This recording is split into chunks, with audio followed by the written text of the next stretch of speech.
Good day, everyone. It is Calxiyn and Hunter here for the Queen's Court podcast. And this week, we are talking about Chappell Roan from the perspective of a performer, from the perspective of a fan. We are going to talk about, I guess, her controversy, if you want to call it that. But this video was mostly focused on not necessarily explaining that in detail, more so our opinions about it in terms of the occupational hazards of being a performer. I have a couple things that I want to share. And what is the solution? I am the only person on earth who has the solution to the Chappell Roan problem. Also, you guys are going to notice I'm going to say her name probably 400 different ways. Yeah. Because I know it's Chappell, but in my head I keep saying Chappell, and so it's going to happen. What do you mean, Chappell Roan? Yeah, I know, exactly. So, but first... The Chappell Roan controversy. Let's talk about our weeks. I will go first and let Hunter think about what she did this week. So I didn't really have an interesting,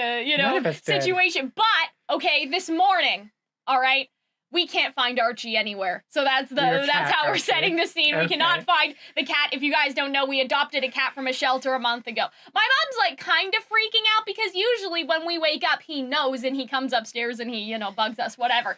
And so she's looking around trying to find him and she can't find him before she has to go out. She has to go get her oil changed or something, right? And so she actually calls me, but I'm asleep. So I'm on Do Not Disturb. I don't hear her. So I wake up maybe like 20 minutes later, okay? And Archie comes upstairs, but he doesn't have his collar on. And so if you guys know, with cats, you're supposed to get them a breakaway collar. So if they get stuck on something, the collar will tug and break away, right? And then they don't, strangle themselves. Sorry to get, But the side effect is that they can, if they want to, or they are especially wily, just pull it off themselves. Well, I mean, it's a good thing, right, for the collar to break away. But to me, I was like, oh, he got stuck somewhere and had to get out. So where did he get stuck? So I'm looking around, right? And so I'm looking by the couches in our house, right? And so Archie's sitting on the arm of the couch. And as I start to go towards a spot where I suspect that maybe he actually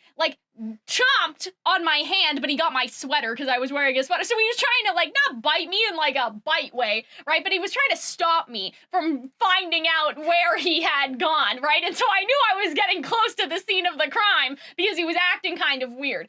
So I blocked off my grandfather's chair with chicken wire and 2 boxes.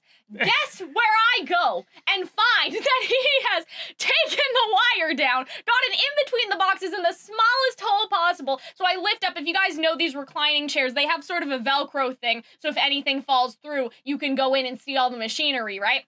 So I pull up the Velcro thing, and lo and behold, where is the collar but stuck in the mechanics of the chair? And I was so mad. I wasn't mad at him. I didn't yell at him. He's a cat. He doesn't understand. But I was like, Archie, you have been a very bad boy.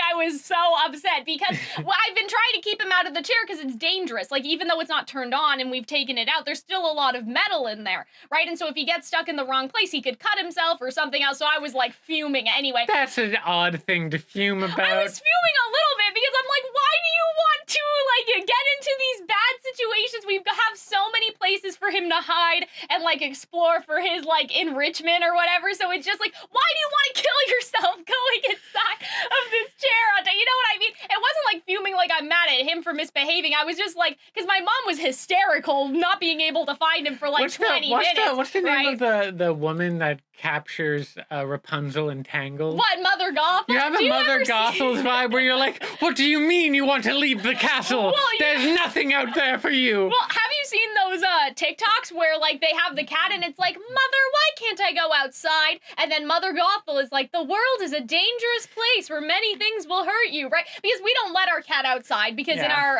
community, first of all, cars, coyotes, all of that stuff, but it's just not good for the environment either, right? So we don't let him outside. So that was, I think, our fear was okay, well, he doesn't go outside, so where the fuck did he go in the house, right? And so, yeah, I would never yell at my cat. He's a cat. He doesn't understand what he's doing. My frustration was more so like I put all this work into trying to cat-proof the chair, and somehow he still got through. So now I've tried to cat-proof it. I've tried to cat-proof it a little bit better, where I put the chicken wire under the Velcro thing, and so now it's wrapped around, right? Wire. And so hopefully he'll stay. I think he learned his lesson though, because he was acting kind of strange this morning, where I think he was genuinely scared that he had gotten himself into that situation. So I don't think it'll happen again, just based on the vibes, but I don't know. Anyway, so that was my kind of fun anecdote, but my mom was so afraid because something else that he's been doing, he's jumping from like our stairs onto the banister of like each floor, and my mom's like, I don't want to wake up and find you down there like dead, like in the basement, because he's been jumping like between things, but we can't really block that off, so it's like,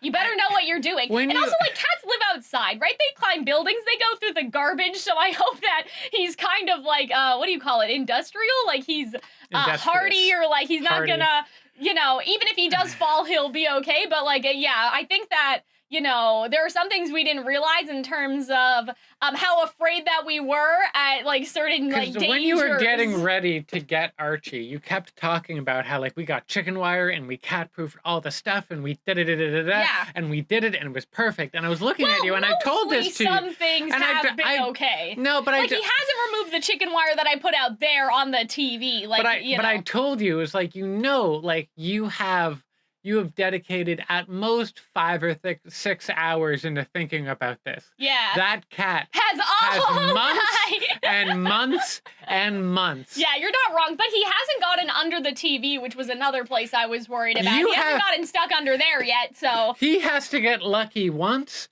You have to get lucky every single time. Know.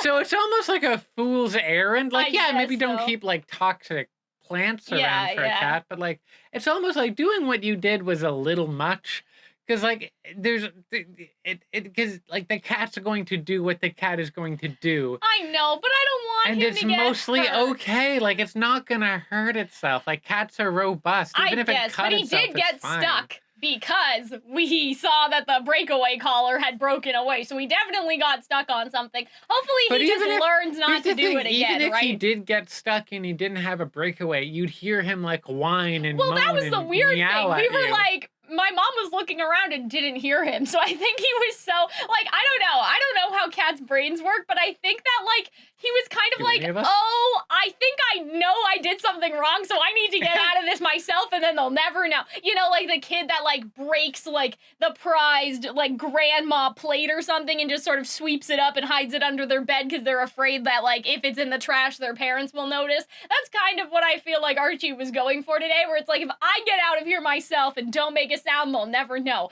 But he left behind the evidence. So I guess the moral of this is not about cat safety. It's if you're going to commit a crime, make sure to take all the evidence with you. Because if the collar wasn't in there, I would have never known. But yeah, that's all that happened to me this week, Hunter. Don't you hate when you try to rob a guy, but you leave your cat collar there? I know, right?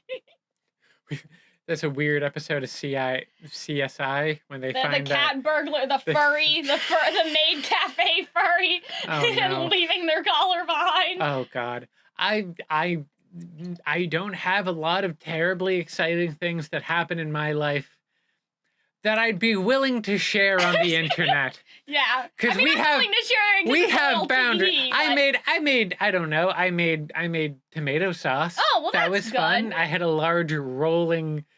I don't know if you guys know this, but Hunter's like a very good cook. I don't know if we've ever talked about that like in a video before, but Hunter is a good cook. I'm good. I'm a good home cook, but recently I have befriended people who are like properly brilliant in the kitchen. Yeah, but so I'm like, oh, I don't know fucking shit about this. You know, but that's like being like an artist and then being like, oh, my commissions aren't good compared to Michelangelo. I like, know. You know what I mean? Like, it's like you're a hobby cook. You're not a I bet you Michelangelo's coffee would be filled with requests. Like, do you understand what I mean, though, Hunter? It's like, yeah, you're good at a normal, untrained level. Like, yeah, I'm good at a normal, untrained level, but like, I looked at someone who did get training and it's like, oh, it was suddenly a cold day in the locker room. Oh, no. Because I was like, okay, like, it was humbling, but it was nice. Like, I wasn't upset. It was like, okay, I could probably learn a few things from this person. Well, that's good that you take it that way, because I think that people, I don't know, they get too wrapped up in that. People kind of see every hobby as having a specific threshold. You know what I mean? It's like The Sims where, oh, if you get to level 10, suddenly you're a master. Like, the reality is that for certain things, stuff will be gate kept to you unless you go to school or you train, right? And so you're not trying to be like the best artist in the world. You're trying to be the best artist in terms of what you can accomplish as, like, you know, just as your hobby. Like, we're all too afraid to be like worse than people that are like, you'll never be able to be a professional unless you train with the professionals. And so you're at the top of your home cooking game. At least that's how I see it. I don't know, but like I saw this person chop an onion and I'm like, okay, yeah, I could. I'm Yeah, but who cares how fast you chop something? It's about how good that's the thing. It was. I was looking at it, and I'm like, "That's like." It was mesmerizing. This is not Ratatouille. I looked at how she chopped an onion, and I was mesmerized. I was like, "Oh my gosh!" I mean, I'm sure you could learn. Oh, I know how to do it. I just don't care to learn. And like her, yeah, I don't know. So I made tomato sauce. I had a giant, insane burner that I had that you have to scold the tomatoes with. I feel like if we were older, this would be like the friend with kids versus the friend without kids. You know what I mean? Like the kid you dynamic. have is a cat. Yeah, like, oh, I'm talking about like my kids and all the trouble they got into, and you're like, well, I'm living like the single, like cool aunt life. I made tomatoes. I did this with two women in their 60s. Oh, well, that's my fun. mother and her friend, and it was a funny moment when I was doing this stuff. When I was making the tomato sauce, which I really enjoy. It's a lot of fun. And you get the product at the end was very good. Mm-hmm. But the two of them were talking about a person. They're like, you know, like, they're just not that social. They're young. They should go out and be talking to boys and be hanging out with their friends. But all they do is hang out with their mom. They don't do that. Da-da-da-da. That's so weird. No. And I'm sitting there and I'm like, I'm hanging out with both of you. Did you say that? On on the weekend. I could be. I did. I am. What did they say? I was just like, well, you're going out later. And I'm like, yeah. But I am still hanging out. Here's the thing. I might not enjoy what happens later more than making tomato sauce with two women in their 60s. That's just where I'm at right now. This is actually a nice segue, actually, into our topic. Like, you wouldn't believe where I'm going with this in terms of us now segueing to Chappell Roan. Okay. I got a funny YouTube comment the other day. Chappell Roan has red hair, much like tomatoes. No. On my Joker 2 video, if you guys saw it, it was just talking about Todd Phillips being kind of a weirdo. I don't know.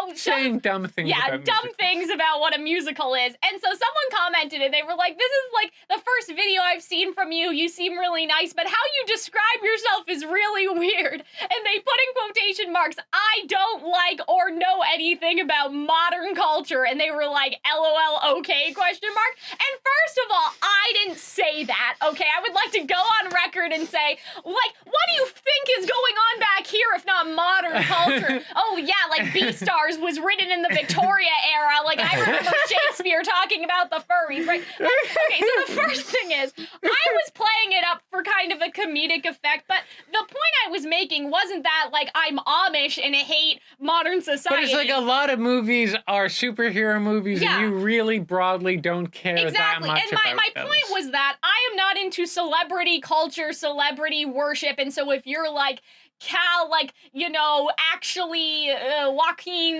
Phoenix did a bad thing 5 years ago. Like, I don't know about any of that stuff, right? So my point that I was trying to make was you could not find someone more unbiased to talk about these people because I do not know about their victories nor their transgressions, right? That was my point.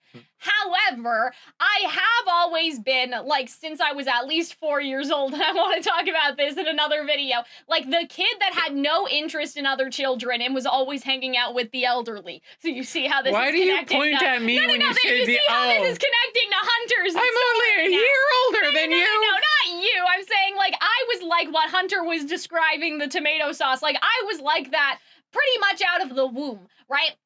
The reason why I was playing that up for the joke is because when people kind of, you know, poke fun at me, it's for being very grandma core. Like, in that video, I'm wearing a very grandma librarian teacher kind of Miss Frizzle dress, like, I like things that are vintage in terms of furniture. Like, obviously, I like video games and anime and stuff, but my taste has always been cottage aligned in terms of, like, I like the couches, like, the couches You're where if playing you yourself go over, up a little bit. You are very online online, you know, like, okay, movies you don't care about. Yes, but I'm saying, like, in terms of but, like, how I dress and the things that I you know like. A lot of YouTubers, probably more than I do. I don't, like, worship the YouTubers. I'm not, like, no, you don't worship them, but you are very aware of them. Yeah. But what I was saying you're in terms plugged of this in, comment, you're just also an adult about it. Yeah, was that, like, I have always liked things that are, like, grandma-esque. I like, you know, Andrea Bocelli or whatever the Italians say. Yes, your grandma pink hair and your grandma anime shirt and your grandma gaming chair. The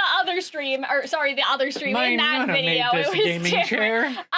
But yeah, like in the Victorian, style furniture with the little claws at the bottom of the little feet at the bottom, right? And like all of that sort of stuff. And so I've been that way since literally since I was born. I've always liked stuff that is more like elderly grandma coded, the Italian houses that you go to and they still have plastic on the couches. Like, I love that shit. I love that smell. Like, I understand what old Italian people smell like. Like, I just love to be in that sort of realm. And I was always the kid that, like, the grandparents were gossiping and playing cards and stuff, and I was hanging out with them instead of playing with the other children. I hope you realized that those grandparents thought you were so strange the entire time. Maybe, I don't know. Well, I got called an old soul. Like, they would just say that I was like a reincarnated old person. Like, they didn't think it was weird. Like, they kind of worked it into their, I don't know, old Italian wives' tale-ness or whatever. Yeah. I don't know. But how does this connect to Chappell Roan, okay?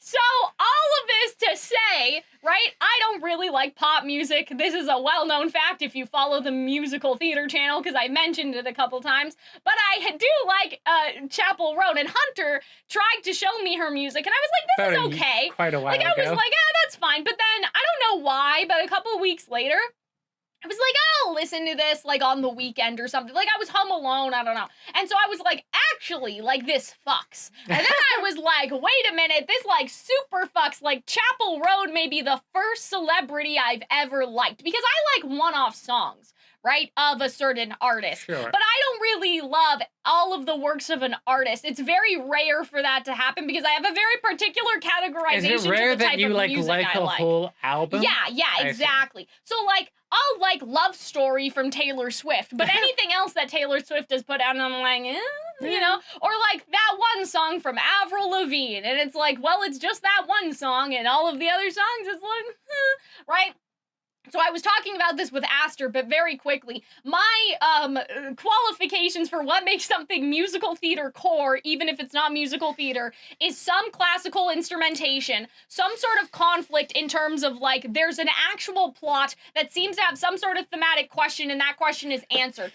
Then you also have, there's, like, somebody is singing as a character and not necessarily as themselves, and then there were two other things that we also added, right? You know that meme where it's just like guy who's only ever watched Rick and Morty watches a different show and he's like, wow, this is giving Rick and Morty vibes. You just described a lot of music that isn't even remotely. No. But the music, I think the most important part, Hunter, is the classical instrumentation, because I looked up Good Luck Babe and it's actually categorized as Baroque pop, which is pop that uses like classical, like so violins and like piano and like sort of more orchestra. So I know what you're saying, but it's not that those things need to exist independently. You need to like fulfill all of those qualifications and more that I'm probably forgetting. So you don't have a lot of pop songs that have wide sweeping orchestral instrumentation, but also the conflict, the character, and that sort of like, you like Hot to Go, which is just a synth pop song. But there's a plot in there. If you think about what Hot to Go is about. Yeah, I know. Right? But you do realize that you are like, this is like Rick and Morty. Like, no, it's just that a lot of shows. The most musical compared to, I think, Good Luck Babe. But Good Luck Babe has the violins. Yeah, right? And the violins are enough. I would have to listen to Hot to Go's instrumentation to like double check. But I'm pretty sure even in that song, there is still some instruments that are unconventional. But I would have to why I really like, and I can be insufferable because, so previous to Chappell Roan, the only two musical artists that I knew of before they became really famous were Macklemore and and Jeffree Star. What? But okay, like, he's not really a musician, though. He is, though. I understand. When I was like 10... you make music doesn't mean that you're a musician. When I was like 10, I would because I was into a band called Hollywood Undead. It is the most cringe thing I have ever liked in my life. I was quite young, and Jeffree Star did music with them. So I was aware of him, and I knew him, and he made these god-awful, like, screamo songs. They were terrible. And I assumed he had went away until randomly in the 2010s, I started seeing, like, these kids who are like, oh, Jeffree Star. I know Jeffree Star. And I'm like, the guy from MySpace? Also, I'm looking for the qualifications. It was just a weird moment where it was like, oh, like, he's now super famous, but I knew him back in the day for making a really bad remix of Boom Boom Pow. And then there was Macklemore, who I think has been redeemed as of late. So before Chappell Roan, that was my only time I got to be like, ooh, I knew this artist before they were big. Not the coolest people, but with Chappell Roan, yeah, I've been a Chappell Roan fan for over a year. When I started listening to them, they had less than, I think, 800,000 monthly listeners on Spotify, and now they have like over 20 million. Yeah. When I watched them, there was like, I think, less than 100,000 views on Hot to Go, the music video. So like you were there. You were on the ground. I wasn't that there because the first song she released was called Pink Pony Club like 5 years ago. Like early adopters, yeah. And then the one before it goes mainstream. So you're like, you were in the middle. No, definitely. Because like I wasn't day one. There are some people who were like day one. No, but you were like, I was an early adopter. Yeah. And like the bell curve, I'm here. Yeah. And then it goes. Whereas I'm like when you're kind of here, you're at the peak of the bell curve. So I get to be insufferable and be like, yeah, I knew Chappell Roan before she was big because I'm gay and online a lot. And so I tried to, a couple months back, show you some of the songs of hers I like, which tend to be the synthier, moodier ones. Yeah. And I don't think you loved it, but you did like Good Luck, Babe. Which yes. So did everyone. So here's the revised list that I had for Aster, okay? Character POV song. So, like, you are not Taylor Swift singing about your life. You are Juliet in, like, Love Story, right? If we're gonna talk about Love Story again. Classical instrumentation use. This is self-explanatory. Purposeful conflict / stakes. The ending / outcome is not immediately obvious, so it feels like there's an actual reason for sticking around and listening, which is a very subjective sort of thing. But for example, if a song is like just a love song about how much you love someone and like it doesn't go anywhere and it's like there's no threat of you breaking up or something, like I may not entirely like that song. Like there needs to be some sort of stakes. There has to be something at stake. Has the story specificity like a musical, but also has a more general thesis, right? The impression that at least a little bit of acting is going on outside of just singing perfectly or belting the highest. So in terms of what Hunter was saying, in terms of like, that's a lot of things, maybe, but the acting thing, I think, is something that a lot of singers are not actors, right? And something that strikes me, oh my goodness, my perfect curl is getting in my face. That should be another podcast, is like, which curls won today. But anyway, another podcast segment, which curls are the good ones. Anyway, so I think that the reason why Chappell Roan is so appealing to me is because she's not just like, and this isn't to disparage anyone, but I'll say Taylor Swift again. Sorry to the Swifties that are gonna like come to my house or something. Do that, no, they do, and those are the ones that I like. But I'm saying in terms of Taylor Swift as a person, like there's a Venn diagram. I'm sure that everything that she puts out is not necessarily representative of her as a person, but like there's a bigger crossover in between, I think, Taylor Swift as the person and then also the persona, right? Because when you use your real name, that's just gonna happen. Or like Olivia Rodrigo, right? I'm assuming that that's her real name. But like Chappell Roan is a character, right? And so I think that that's part of the reason why I like her, even in the songs where Hunter is saying, I still think that with the synth pop, there is probably something that invokes the 80s musical theater scene. But if we're taking out the classical instruments of it, like something that strikes me about her, is that, like, she is the performer's performer. You know what I mean? Like, she's dancing, she has costumes, like, there is gusto here. There's not just sort of, we're playing the piano when we're at a live show and we're kind of occasionally talking to the audience, right? And there's nothing wrong with that if you like singers that do that or whatever. But, like, the theatricality of a concert that, like, comes from, like, the Chappell Roan dancing and is also, you know, by her own description, a drag queen. Yeah, exactly. So that's drag kind of... queens are theater, yeah. so logically, if Chappell Roan takes inspiration from drag queens, it's inevitable that such a thing would happen. So I know what Hunter's saying, lots of songs fall into that, but that's why I like individual songs and not an entire artist's catalog, because Taylor Swift does do that and has character songs, right? And other people also have character songs, but their entire repertoire is not the idea of, like, every song having that amount of like, a lot of singers will have, like, a club song and we're just kind of here to have a good time, or like bubblegum pop sort of stuff where there's, like, kind of head empty, nothing going on. The problem is that I can't do head empty. I need something to be going on. So, like, when I'm thinking of the music that they subjected us to in high school, like Happy, right? Like, clap along if you feel like a room without a roof, or whatever the fuck, like that, you know, I don't like that shit. We used to play that song when we went to high school. I know. In the hallway. That and Pompeii. Yeah. By whatever that band. So as much as Hunter is right, in the hallway, it's not that there is no good pop music. It's just that there's a lot of bad pop music, right? It's not that I think that there's a lot of mediocre and bad music in general. Exactly, right? But the thing with musicals is that there's kind of a vetting process, because to get all the way to release a cast album, you're kind of, like, weeding out people that can just make a song on GarageBand. Here's the thing, though. With pop music, there is also that process. If you really go into the weeds of self-relief stuff, the amount of garbage would be monumental. Well, that's what I'm saying, right? And so with musicals, you can't really self-release a musical. So that's just why the threshold, again, it's not that there's no good pop songs, but, like, anyone can be famous now with TikTok if you try hard enough. Like, technically, anyone can be popular. So that's why I think I like Chappell Roan, and you guys can, and you guys can argue with me in the comments about other pop singers that do the things that I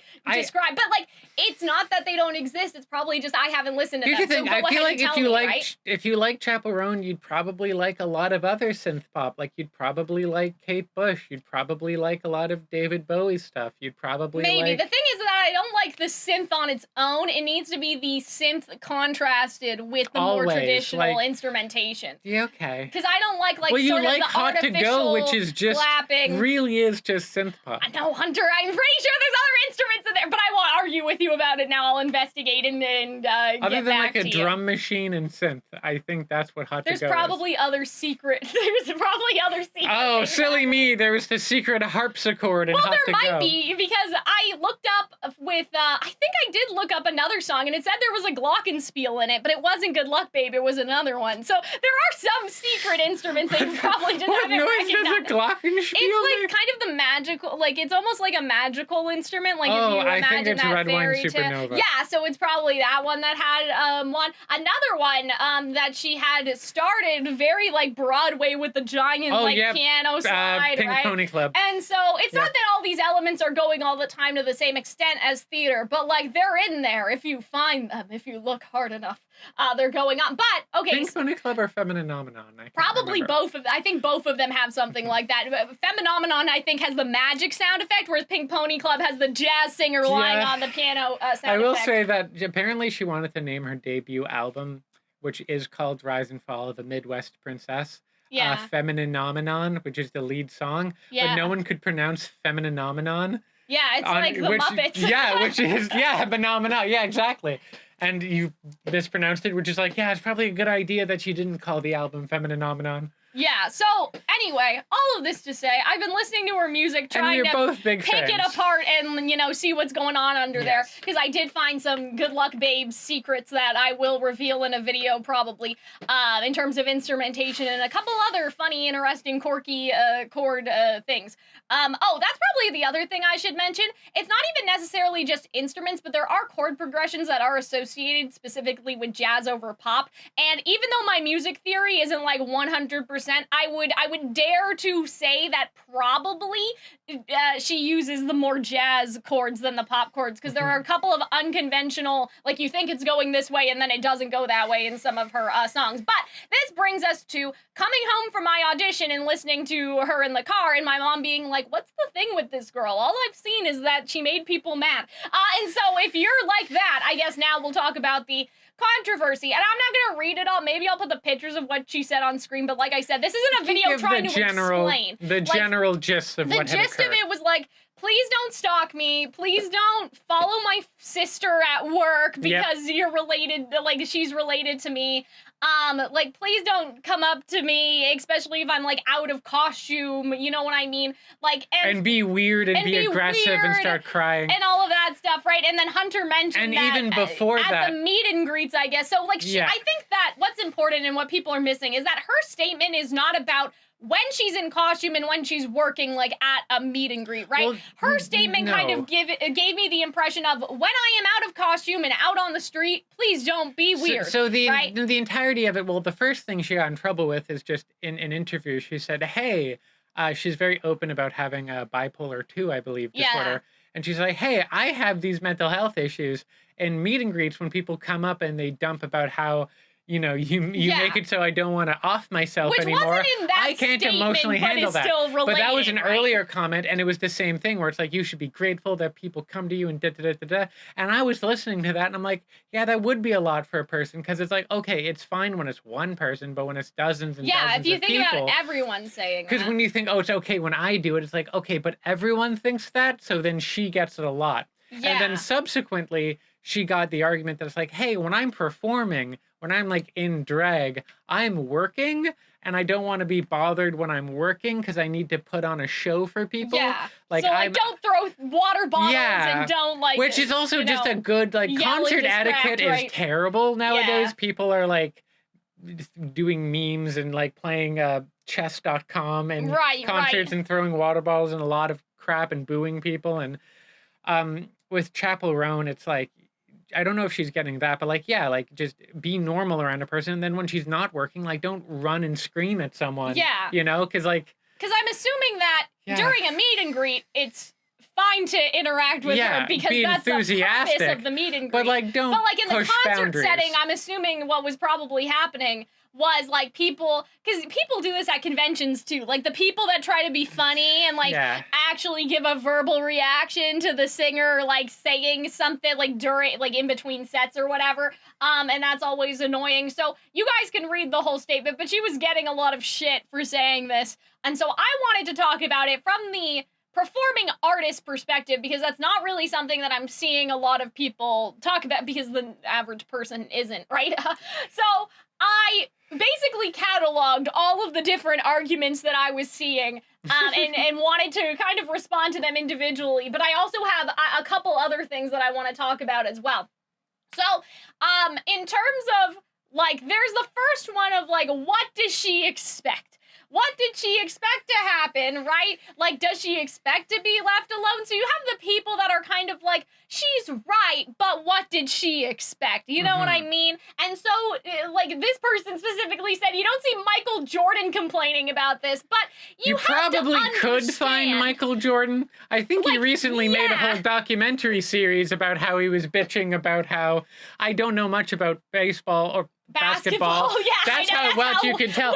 Listen, I'm a Chappell Roan fan. Of course I don't know shit about sports, but I think he famously once gave a speech where he just kvetched the entire time and he complained about all of his petty grievances. Yeah, but like people like that do have bodyguards. Like, I'm sure by now like she's starting to accrue that level of fame where she can get security, right? But like earlier, like last year, she was still living in an apartment with like roommates. So like she doesn't have a ton of money. Yeah, and so like, you know, this person said you can't have endless fame and endless wealth. And I'm like, okay, but if you blew up on TikTok basically overnight, you haven't gotten that check in the mail. Like, I don't know how long Spotify or whatever it takes to pay out, or Apple Music, but like, let's just say, right, that even if it's been a month, like, you still have to interview the bodyguards, hire the bodyguards, assign the bodyguard. Like, even if she had, and I don't even know if I'm sure she's made enough money in terms of, like, she could retire type money, but I don't know if she's made. No, I don't think she's made retirement money. Really?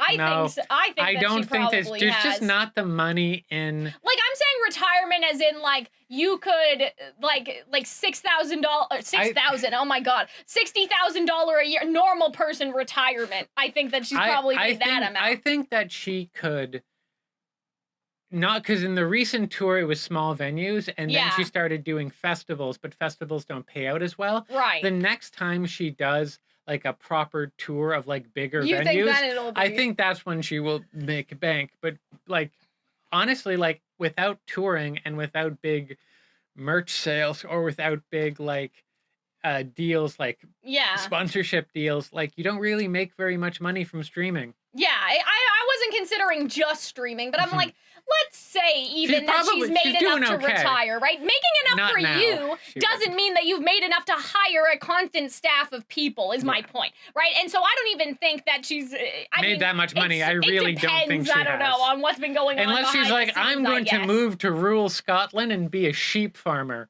Well, and I will never hear the phrase feminine nomenon ever again in my life. But if that's what Chappell, maybe if she does that. Even for the sake of argument, if she like had that much money, that doesn't mean that you have enough money to pay like for 24/7 bodyguards like all the time, like Michael Jordan does, right? Like I think I heard that Eminem pays like multi-million-dollars a year for security. Yeah, and so you can't.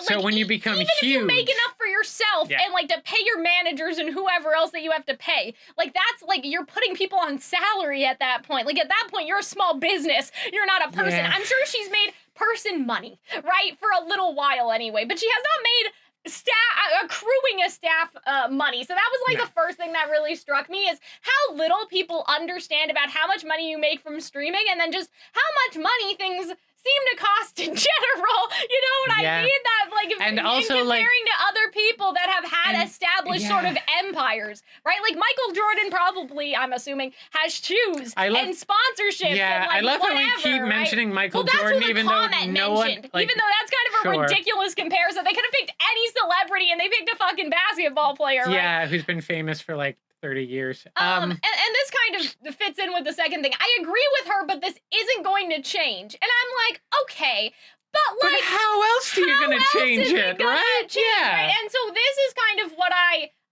wanted to say. The second thing was that I feel like people's defeatist attitude is because they're thinking about this in the most extreme circumstances. Can you stop people that are truly delusional and think that they're gonna, like, okay, this is kind of random, but I saw on TikTok, also, I don't know if this is real because this is a podcast, okay? This is not journalism. But, like, someone's dad left their family because he thinks he's, like, gonna get married to Taylor Swift, and Taylor Swift has taken a restraining order out on him, allegedly. I don't know. I kind of believe that it's true based on what I saw, but I think that it might be a true story. But yeah, so like, can you stop people like that have like actual like mental health issues? Like, no, right? But in terms of a fan, I think that what she's trying to establish is that people don't know how to act. Even the people that would be respectful and would take that advice, right? You know, maybe people have never been to a concert before. Maybe they've never been to a meet and greet or whatever. So as much as I understand, people only think about this in the most extreme scenario in terms of the stalkers and the people that will never stop their behavior.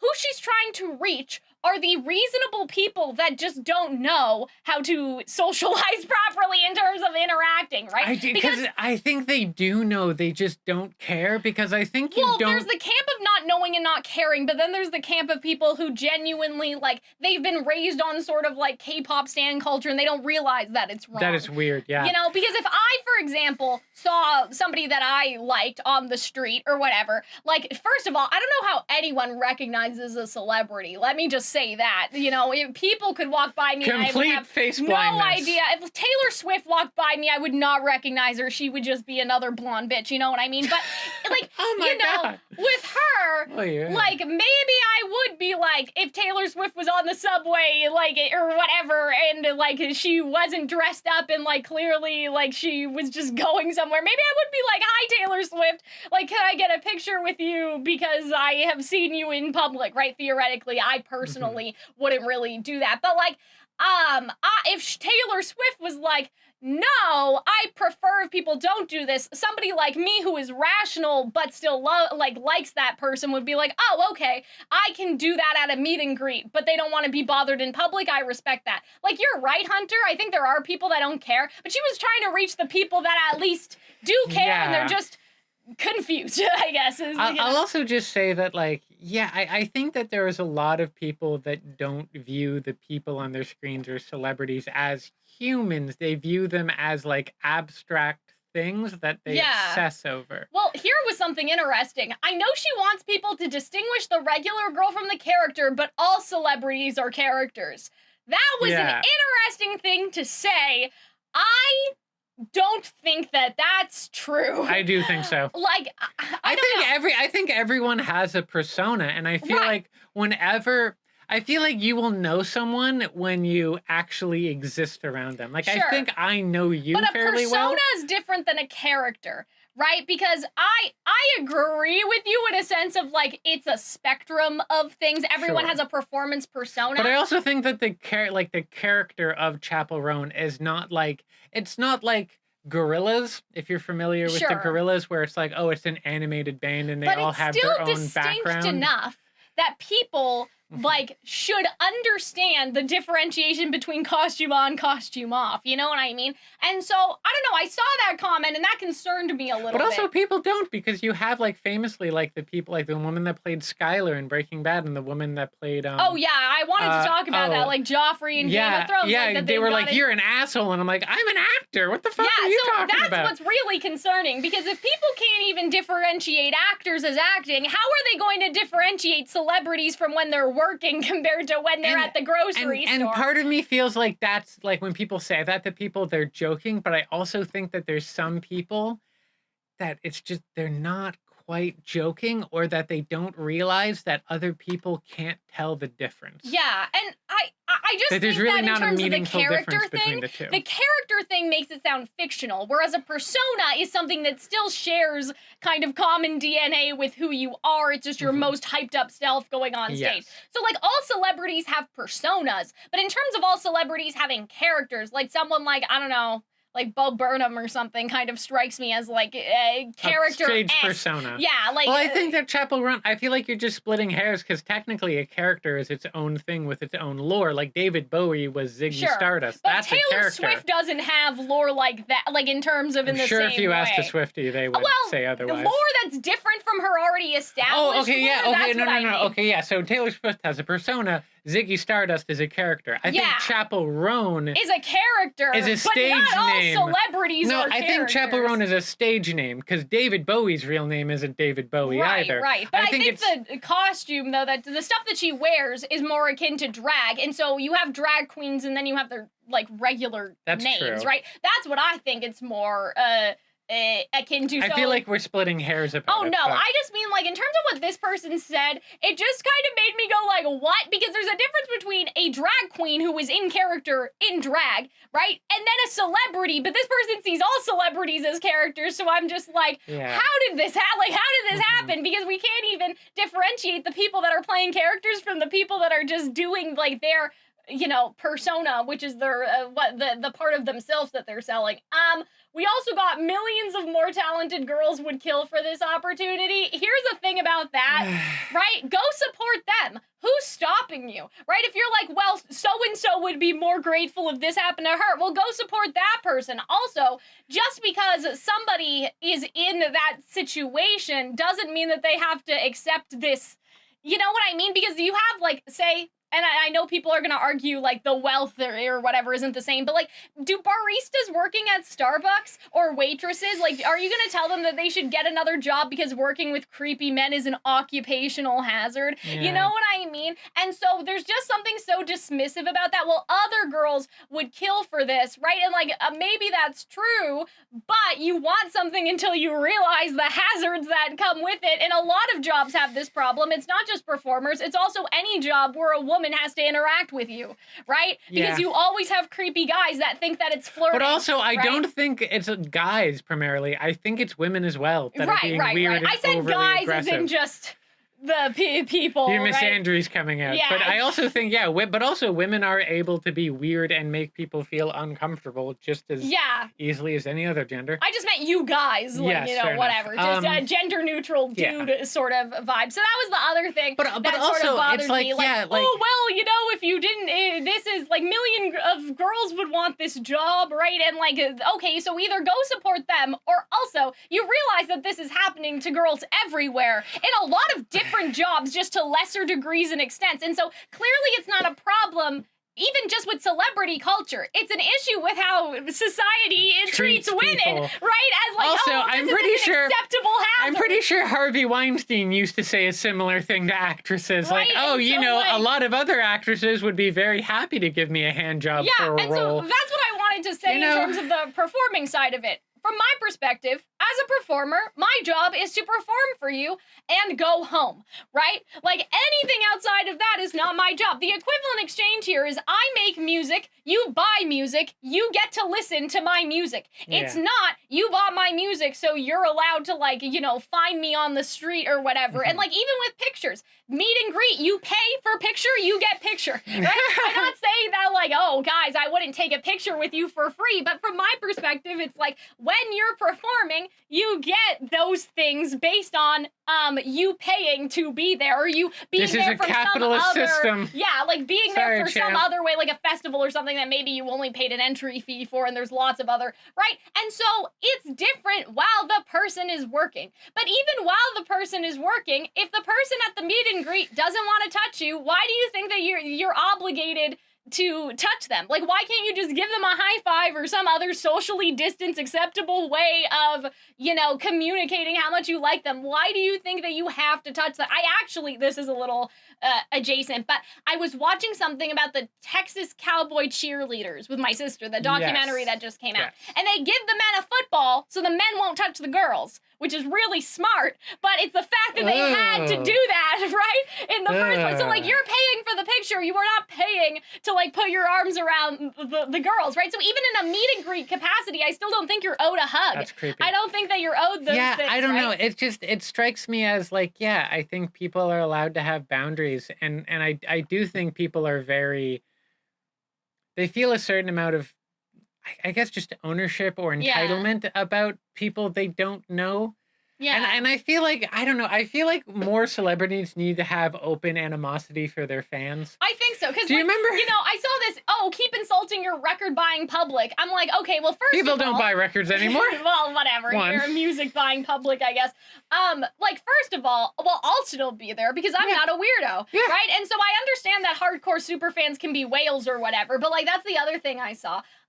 I feel like that eventually, if she doesn't want to keep doing this, she'll retire, and then you'll get nothing. You won't get any music, right? You're trying to make sure that your artist keeps producing music. You're not trying to fund them to make sure that they have an interaction with you specifically, and that kind of leads into, like, you wouldn't be anywhere without your fans. And I'm like, okay, well, if there were no theater performers and no actors and no singers, you wouldn't get anything, right? And so if you want these artists to continue to stick around and make the good things that you like, right, you have to recognize that that's what the exchange is. You know, the exchange is not anything outside of their professional work. If you have that attitude and you wouldn't be anywhere without your fans, well, it's not just a fandom, right? Like, a performance and acting and all of that stuff is a skill. So if you drive away all of the skilled performers and actors, what are you going to listen to? What exactly are you going to be doing? You know what it is? It's the situation, that inevitability kind of reminds me of, and I feel like these two people have similar energies, Jenna Marbles. Sure. Do you remember, like, because, like, Jenna Marbles,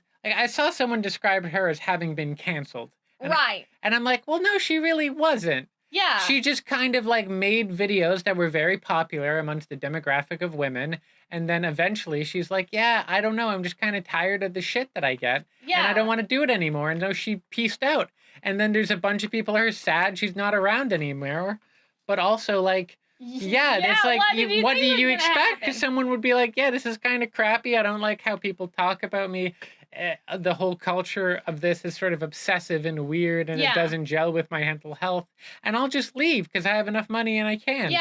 And a lot of people are sad that this woman left. But and it's so funny funny because you have people, millions of girls would kill for that, but you don't want to listen to those millions of girls, do you? There's still people that aren't happy with all the replacements or suggestions for other Jenna Marbles. They want Jenna Marbles back. Yeah. So as and much you as you don't say want that you're someone else. replaceable, you don't want, right? Chappell, you couldn't have another Chappell Roan in a minute because she's pretty good. So it's like, like if you didn't care, if you were like, oh, screw this lady, and you went on to something else, like there are people who made art or whatever in whatever capacity, music or comedy or whatever, who said some crap stuff or did some dumb things, and I'm like, I'm just not going to engage with you. And I moved on. And if you want to move on, you can move on. That's totally within your right. But, like, you're not because you like Chappell Roan. Exactly, right? So you, as much as people say, oh, you could be, you're replaceable, why are you fighting so hard for her to change her attitude if she's just replaceable? Clearly, it's not about that. It's clearly that she's irreplaceable and you want her to change her mind so she'll keep acting how you want her to. I don't know. I think people are so shocked and so saddened when people burn out. Yeah, but I'm like, but you're like, this is what you caused the burnout. It's like, why did John Lennon kind of become a recluse in his later years? Why did, I'm trying to summon people who just disappeared for long periods of time. Kate Bush disappeared for a period of time because people made comments about her weight. Yeah, I mean, I think, a lot of celebrities, like, it's just like, now I live on a ranch and I do tend to the sheep, right? There are people that have done that.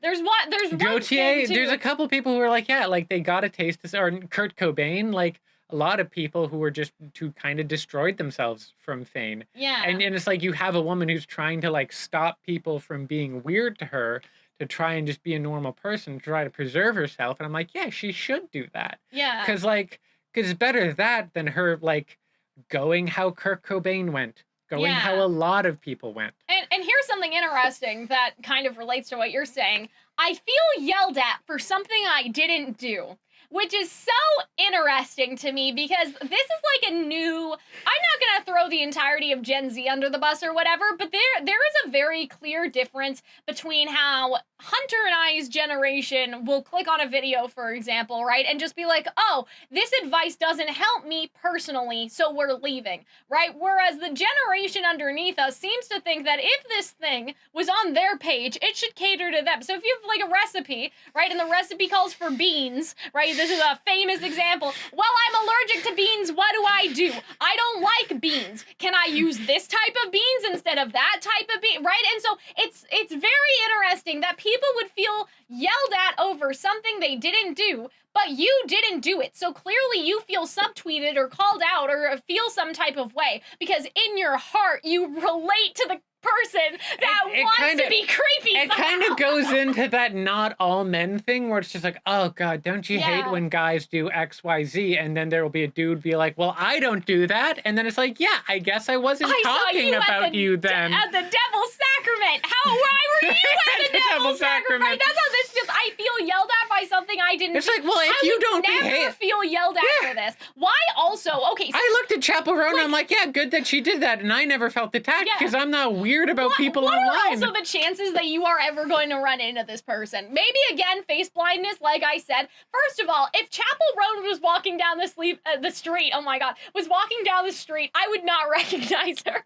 I might, but even if she, what are the chances that that's ever going to happen to you personally, that her enacting these specific boundaries is going to affect your life? It is not going to affect your life. You are never going to see her out in public. Some of you Probably might, not. but especially for us who were fucking Canadian, right? We are never, ever, this is not going to impact your life. So again, it's that sort of, well, what if I don't like beans? It's like, well, what about me? What if me, who is different from everybody else, happens to run into Chappell Roan, even though I live in fucking Switzerland or whatever, right? And there's absolutely no chance that this would ever happen to you. But what about me, though, in case, hypothetically, this were to happen, right?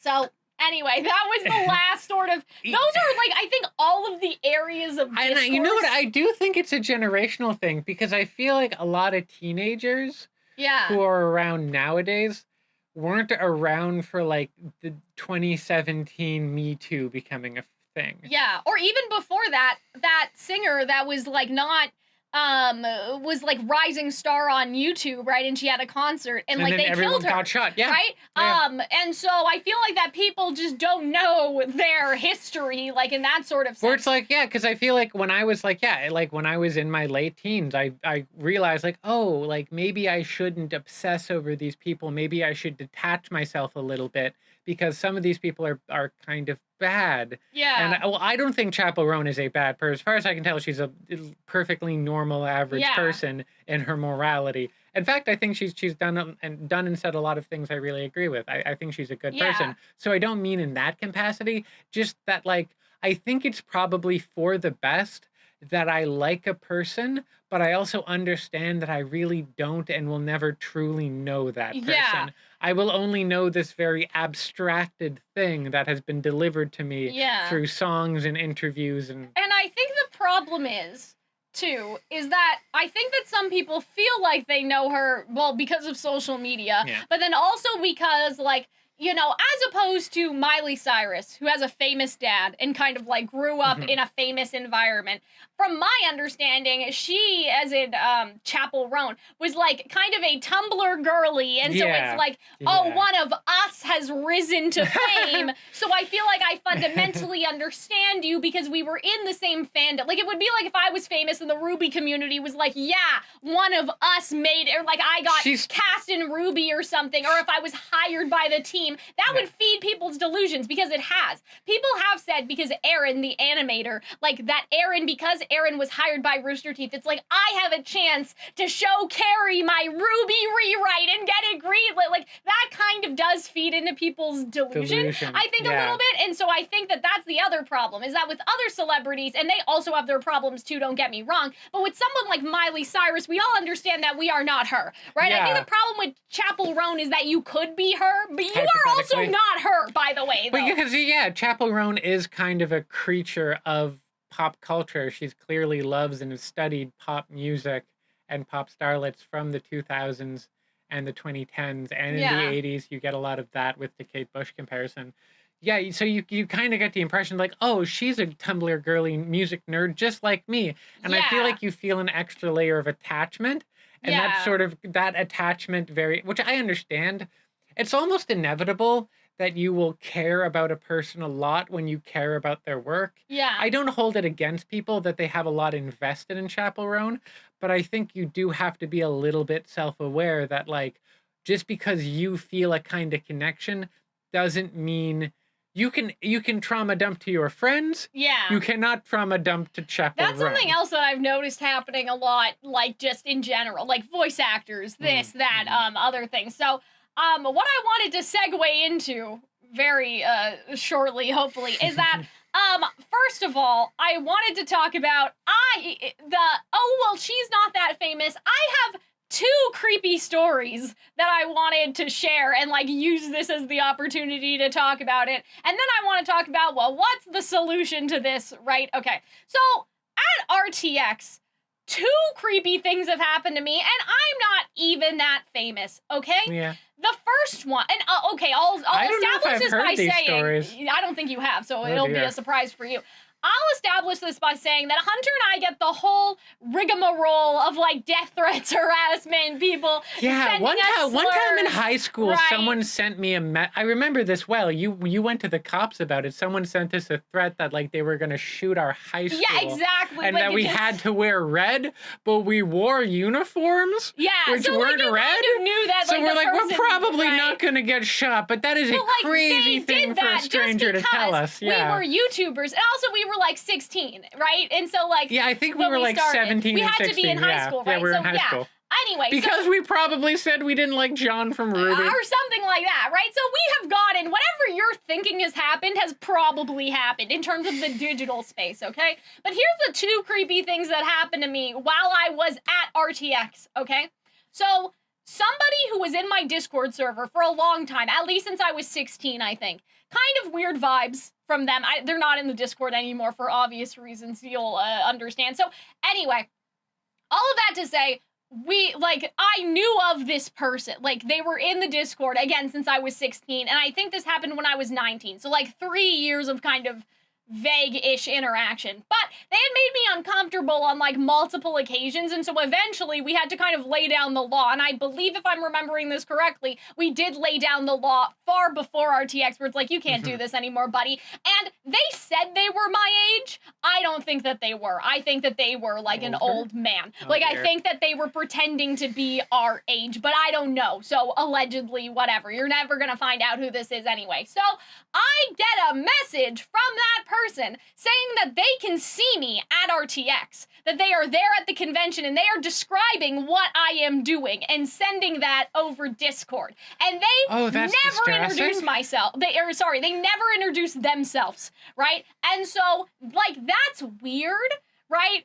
Obviously nothing happened. Nefarious and creepy, and doesn't make you feel safe. It's very strange. Especially in a place like America when they have a lot of guns. Oh yeah, that gave me so much anxiety. There were also threats about RTX that we had to talk about, like, to the RTX people, because people threatened to, like, come after me and Arnold or whatever, right? And so we had to, like, tell the whole convention that this was happening, and so they had to deal with that. But, like, that was weird. Right? Maybe, like, if I had a better relationship with the person, right, in terms of, like, a friendship, maybe it wouldn't have been weird. But it was weird in the context of, like, first of all, we had told this person that they've been saying some weird shit and they have to, like, stay away. Like, we don't want that anymore. Like, stop communicating with Cal privately. Like, the mods handled it, right? But then there's the added layer of, like, they were at RTX but never introduced themselves, and they were just apparently staring at me from afar. So that's the first time that something, weird has happened to me. But luckily, with Arnold around,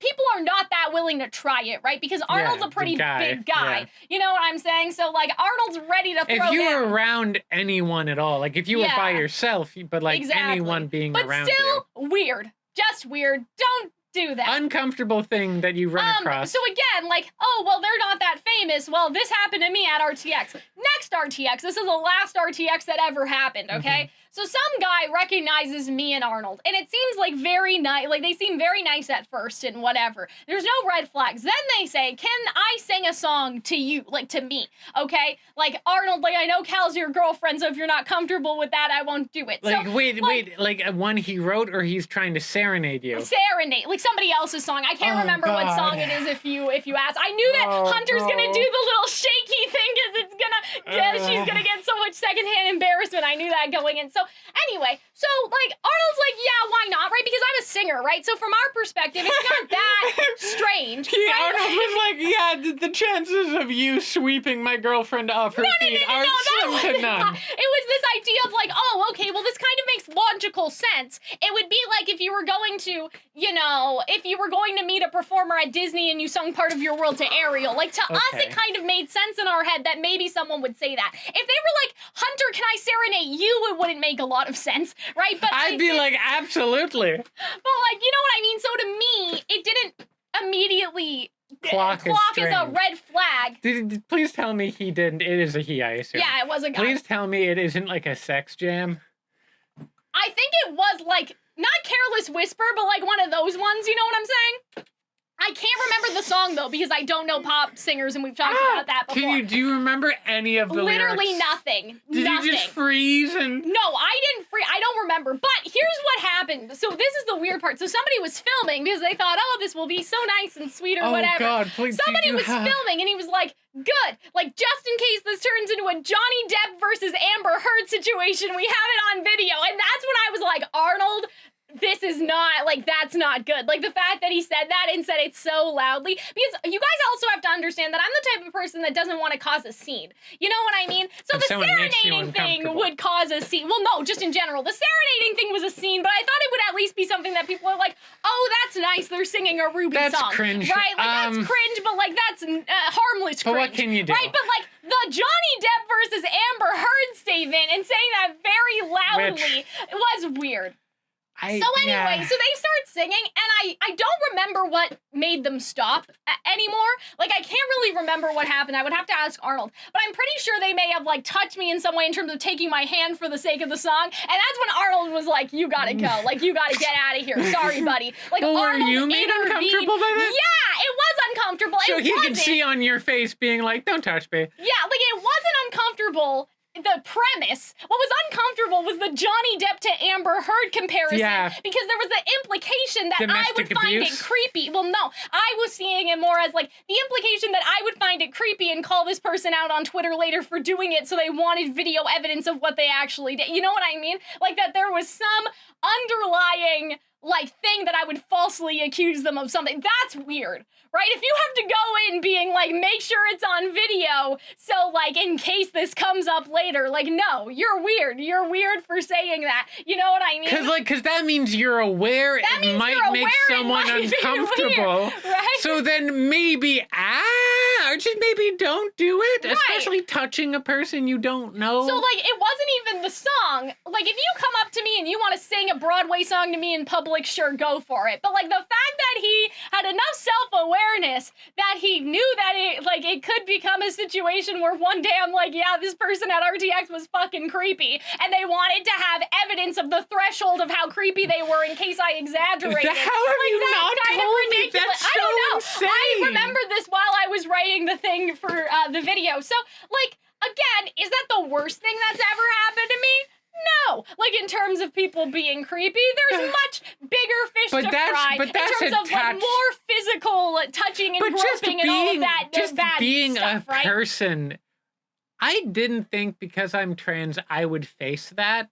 I did face people, like, passing boundaries with me and groping me. I have experienced that, and I really was surprised that I did.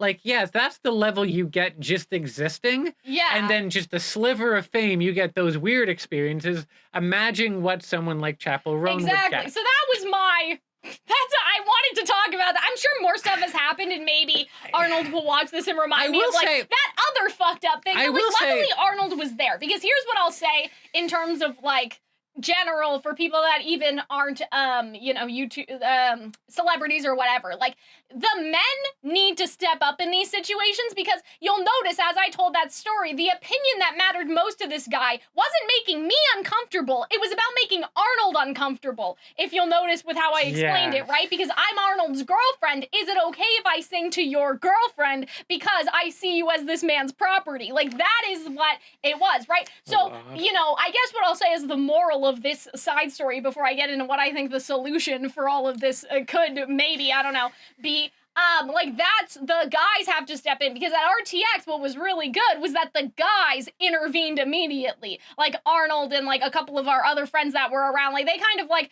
barricaded the person from me, right? And they got, like, because we were in line, so I'm pretty sure this person was still in the line after it happened, but, like, they just sort of, like, circled around, and so I wasn't accessible anymore. Like, that is what you should do for your female friends. And it can happen to men, right? But it doesn't happen to Arnold. Like, so, you know, that's kind of what my point is here, is that, like, Arnold doesn't get into those sorts of situations. It can happen to men, but it will happen to, women more often, right? And yeah, in general, I am happy that there hasn't been any more Chappell Roan stuff, but what I have seen is a lot of celebrities, from, like, other pop stars to, like, John Green, the novelist, come out and be, like, supportive of her. And I'm like, yeah, no, people are weird. Human beings aren't built to survive fame. We aren't evolved to handle fame. Yeah. And it has a really obvious deleterious effect on people's mental health. But I think because it affects such a minority of people, that you just, and the minority of people that it affects tend to be privileged in other regards, i.e. they tend to be fairly wealthy, that people don't care, and they don't care to fix it. Is if those people will cross the boundaries with the celebrity, they will cross a boundary with a woman. Right? Yeah, so that's what like I say. A public issue. Like, this is, you know. Taylor Swift famously got groped by a person, like a radio DJ, and she took him to court, and there was a lot of hubbub, like, what do you need the money to da-da-da-da-da? But I'm like, okay, Taylor Swift is a very powerful, influential person with a whole security detail and a shitload of money. If it can happen to her, it can basically happen to anybody. Think about what's going on with these other people, and the, you know, the can I have a hug guys in high school and all of those sorts of, if people can get away with being cruel and weird and vindictive to Chappell Roan, you can basically get away with the same thing with any woman. Yeah. So I do kind of think it is, even though I understand a certain level of the animosity of, like, can't afford rent, cost of living crisis, I don't care about rich people's problems. That's valid. Yeah, but also like, just a rich but also like, hey problem. Man, it's not just a rich people problem. And I think if they are suffering from it, what help do any of us have? Exactly. What luck do any of us have? And I think that's a really important, salient point to remember about this. And this reminds me, actually, do you know what Hawk Tua is? I do. I recall the Hawk Tua girl. So, like, that was just a random bitch. No interest in music, no interest in acting, right? She just, like, interviewed on the street, and then people were recognizing her and asking to take pictures with her, which, again, I don't know how you guys can tell these blonde bitches from each other. I really don't understand. Bitches so much. So much for dramatic effect. She's a woman who made a joke about a blowjob. I'm just saying, like, I don't understand how you guys can tell people apart. Maybe I'm just stupid, but, like, I can't. I'm aware of Hawk Tua girl. If you put me in a room of her and 15 other blonde women, I don't know with southern accents. I don't know if I could pick her apart. And so, in her case, like, she was literally just a random person. And so what the people are sort of ignoring and what we are not prepared for are people that blow up literally overnight on TikTok and they did not expect anything, right? And, like, it's different when you're, again, Miley Cyrus and your dad's been in the industry. But, like, what if our video blew up right now? Yeah. And then, you know, we have videos where we were in our high school uniform. Obviously, right, we don't, you know, we've moved on. We're not there anymore. But, like, think about, like, the creepy things that people could go look for because we never expected to get that level of fame or whatever. I just think that it's probably a universal truth. And I'm not crazy about universal truths, but I have, at least personally, I have not met a person that does not have personal issues, big or small, that wouldn't be exacerbated by living life in the public eye and having those issues be like broadcast and interacting with way more people and having those kinds of interaction where they know you very well, but you don't know them. I don't know if there's a person alive who wouldn't struggle with that and who wouldn't be harmed in some capacity by that. And I guess this is my last point on the matter. I feel like as a culture, we only give grace to people in retrospect. Yeah. Like Amy Winehouse and Whitney Houston were very famous women who went from, like, humble beginnings to becoming very, very popular, and they couldn't handle it, and they turned to drugs, and they died tragically of drug overdoses.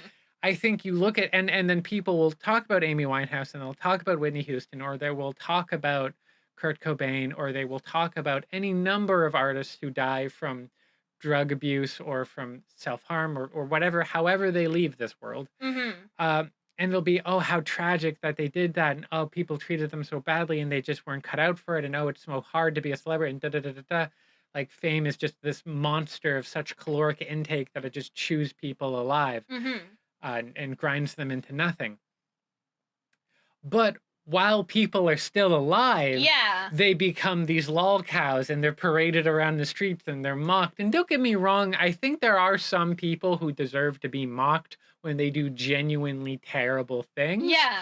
But there's an extent to which it's like, in retrospect, like if Chappell Roan, I hope this never happens, got a drug problem, and that ended poorly for her, people would be like, God, fame is so terrible, as if we don't all in some capacity contribute to this. Right?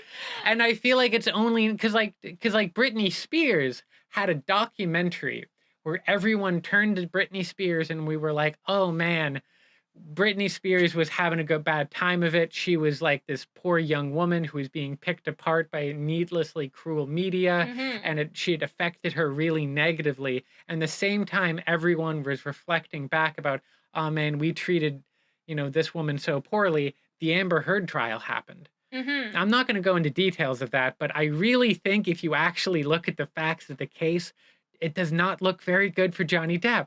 I really do think that woman was slandered. Allegedly? Question mark. I don't know. I do think she was slandered and dragged through the mud for misogynistic intention, and of a public that's really willing to tear apart and shit on women in every opportunity.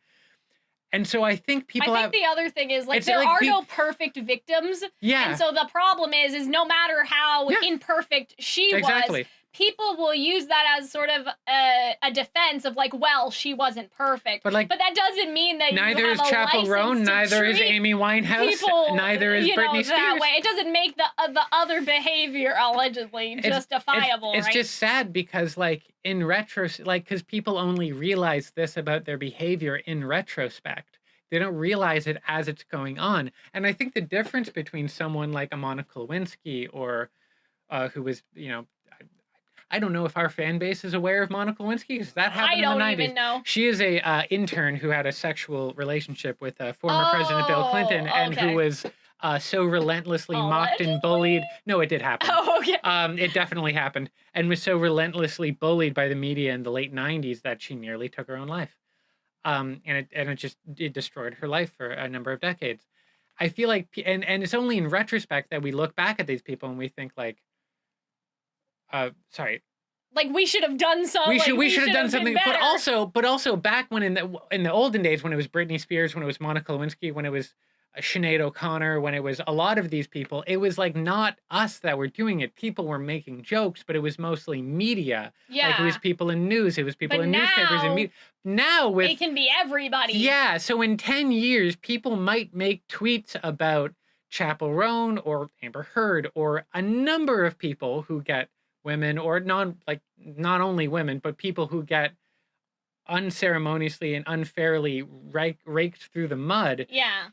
You can no longer be like, oh, the culture was bad, or oh, the TV were bad, oh, the magazines were bad. No, it was us that was doing it. Yeah, that's a very good point. Because everyone's their own magazine now. Yeah. So I feel like, I wonder if, because we can't push it off at this broader notion of the culture in general, or of TV, or of media in general, because it was us doing it, are people going to be in the future less willing to acknowledge that they contributed to these very hurtful things about these people? That is a good point, because it's different when, okay, well, this news reporter was shitty and, like, this was propagated by the media, but with the people you talk to, they supported, let's say, Britney Spears. Where it's like, well, Britney Spears. Like, now we have all the receipts, right? And so it makes you wonder, were people sympathetic and their voice wasn't heard, or were people not sympathetic this entire time, and now we're just seeing the ugliness? In 15 years, when XYZ female celebrity, people are like, oh, when they make the documentary of, like, oh, wow, that woman, we did not treat her very well.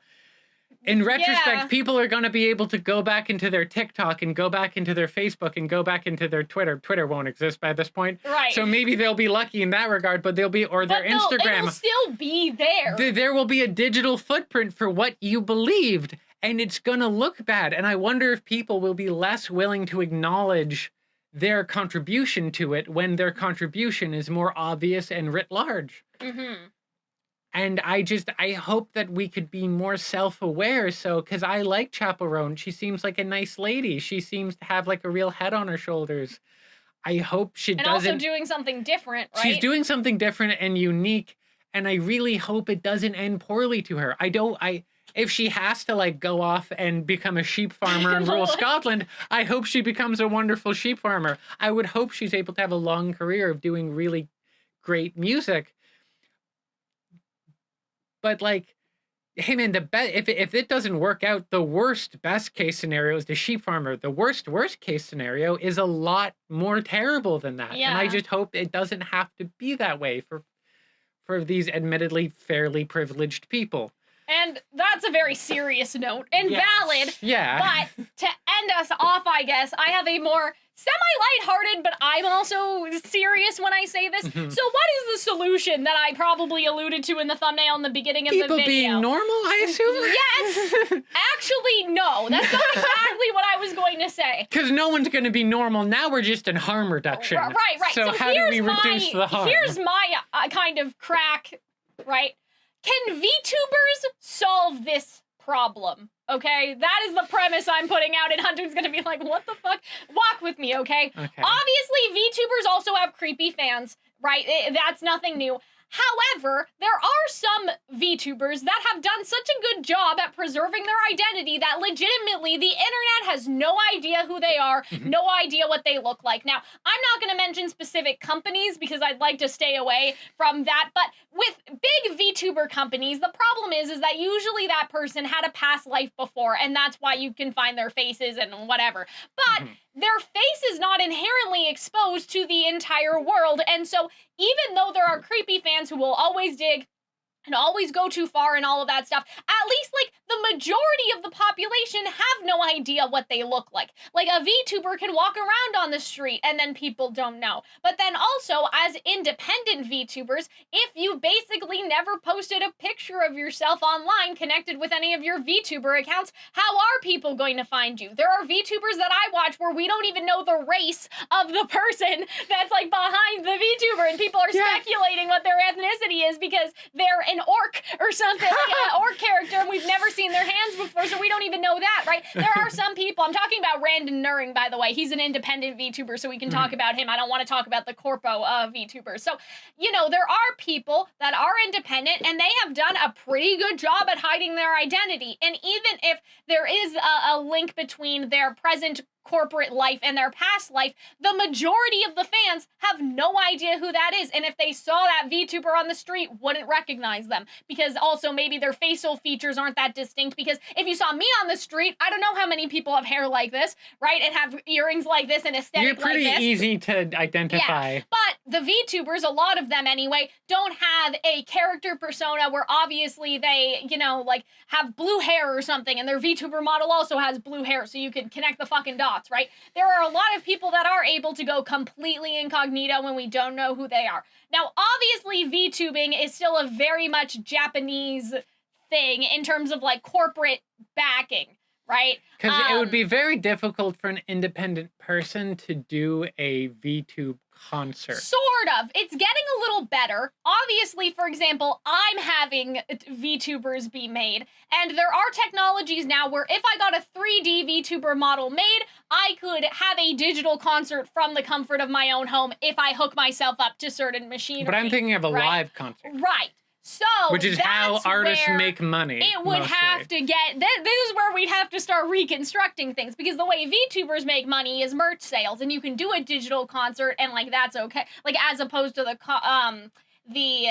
what do you say? As opposed to the live concerts. And then there's also super chats. Like, people will buy a ticket to a Corpo VTubers 3D concert and send $100 super chat, right? So it probably does balance itself out, but I understand what you're saying. But I also think that a lot harder. I also think that, like, streaming and concerts and people playing music online fills a different niche than going to see an actual artist in person. If there was a company like Warner that wanted to invest in the VTubing industry, and instead of, like, Chappell Roan, they took the next Chappell Roan and made them a VTuber and funded the concerts and had them perform live, because the corporate VTubers do perform live. They just perform like Hatsune Miku. Like, they're in the back. They're technically, like, there at the venue and they're dancing and stuff, but then the people see the projection or, like, the VTuber model, right? So I'm not saying, like, in the next 5 years,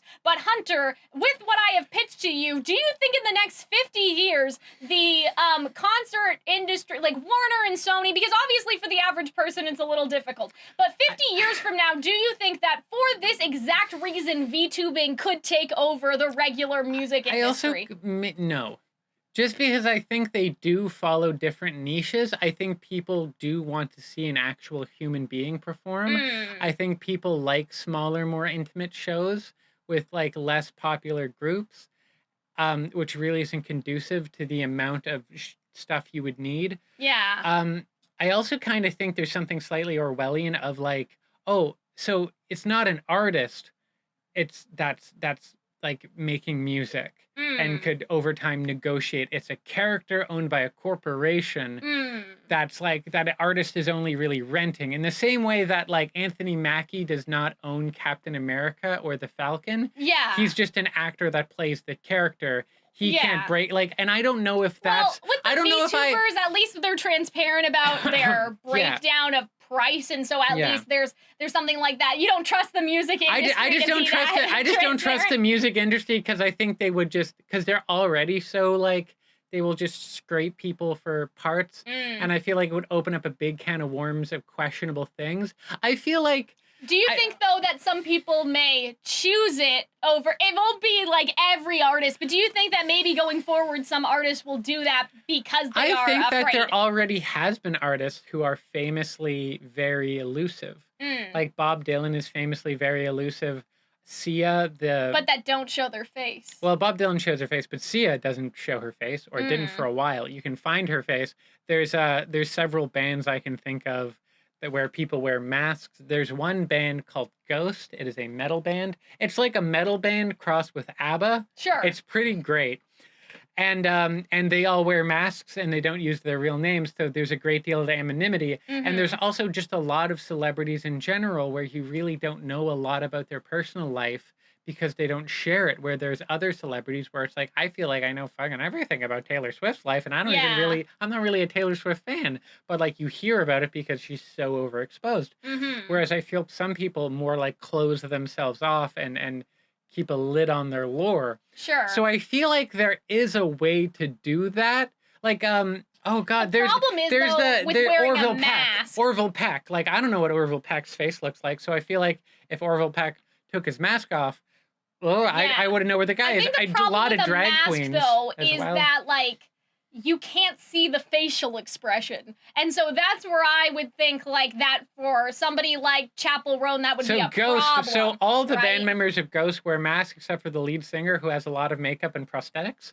So you still kind of see it. So you could maybe do that, but to get into prosthetics every single time, like, eventually the VTuber becomes more cost-effective, I mean, you know, Chappell Roan also puts a lot of effort in her stay out. Yeah, but apparently people can recognize, I don't know, other non-face blind people, I guess. I just kind of feel like, I don't know if I love that. I think it's effective in some regards. I do also think that, like, maybe Damon Albarn, who is the lead singer of Blur and also Gorillaz, is maybe more anonymous than he would otherwise be, because when people think of Gorillaz, they think of these cartoon characters, and when people think of Blur, they think of what he looked like in the 90s. So I see what you're saying. Like, there's already ways to get around it. Of skirting it. I think VTuber helps, but also I've seen one or two examples of VTubers having their photos leaked, and then people being cruel just like anybody else.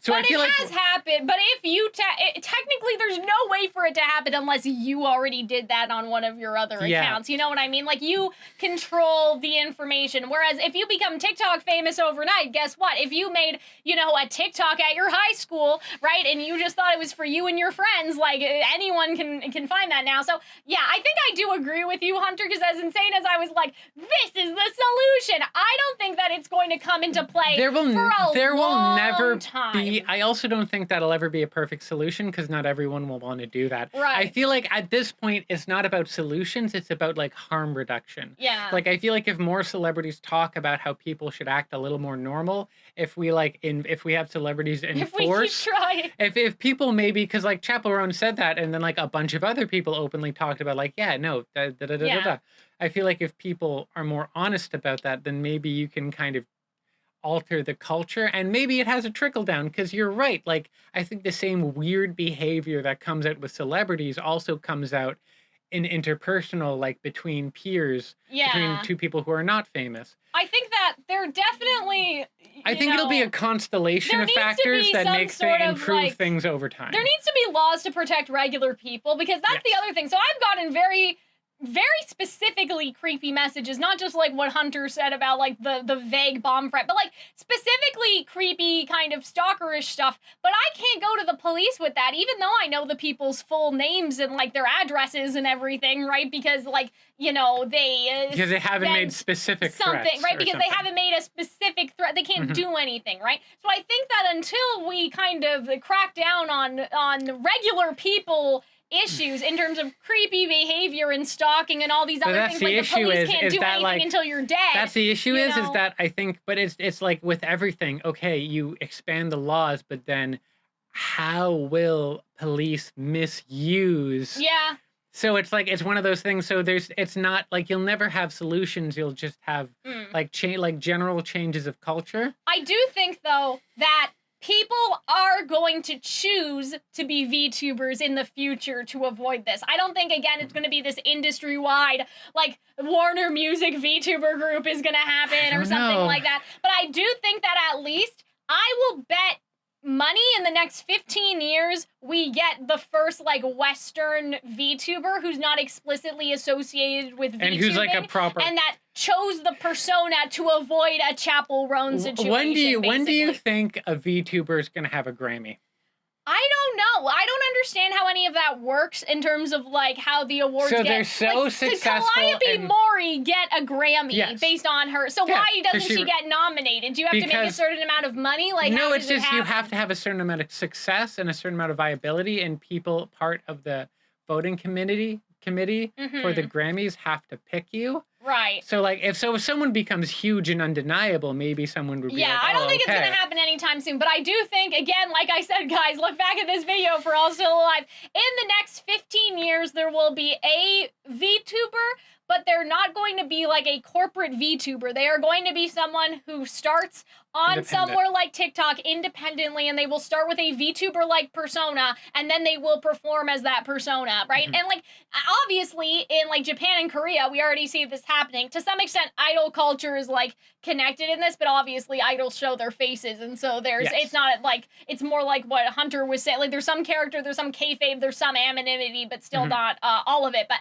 I think that this could happen, at least within our lifetime, that we see a shift with people being like, actually, having even a PNG VTuber is safer than this. And as VTubers get more expressive, it'll seem viable. I think the reason why a lot of people don't want to do it is because of what Hunter said in terms of, like, yeah, seeing someone's face does facilitate a more human connection. And there is something about the VTubers where unless you have a really good model, there's a limitation in terms of expressions. But if you can express the same amount as a human can in the VTuber model, well, the cons are going to be more about money than about, like, wanting to facilitate that connection. It'll be like a puppet, right? Like, or something like that. And so I think that we will see it happen. I don't think it's only gonna take over when the generation underneath us, like the people that are, like, 10 years old right now, like both Gargura and then also Chappell Roan. Do you understand what I'm saying? It's not going to be in our lifetime, I don't think, or our generation, I should say.